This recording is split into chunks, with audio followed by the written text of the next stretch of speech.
All right. Is it possible that a major electrical bus failure could have told the computer to shut off the fuel valves?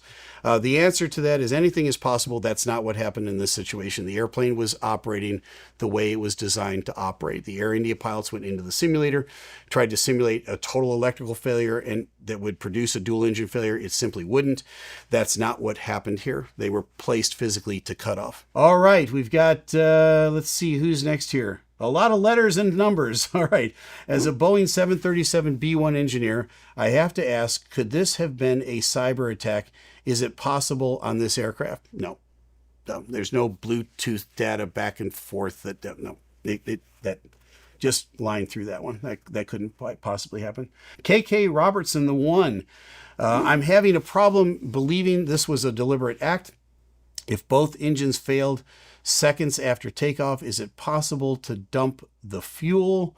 If not, is the next best option to cut the fuel to the engines before impact in hopes to prevent an explosion? No, none of that has anything to do with it. This wasn't a fuel dumping situation. And I know there's a hopeful part of all of us that doesn't want to believe this was a deliberate act. I get that.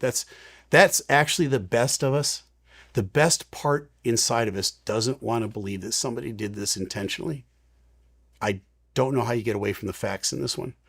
Having said that, there was nothing they could have done to prevent the explosion at the end. The airplane is full of fuel. Do not want a handle, 1111. One thing doesn't make sense, though. In the original video of the aircraft taking off, the rat deploys, but the aircraft continues to climb. This means at least one engine is still getting thrust for a while.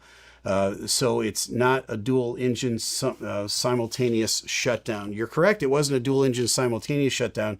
The fuel control switches were placed to cut off 1 second apart from each other. So the left engine, the number one, flamed out a minute or second before the right engine did. I don't know how you saw the rat deploy according to your description here, because we didn't see the rat until the second video where the airplane was already descending into the buildings off the end of the runway. So I don't know where you came up with that information.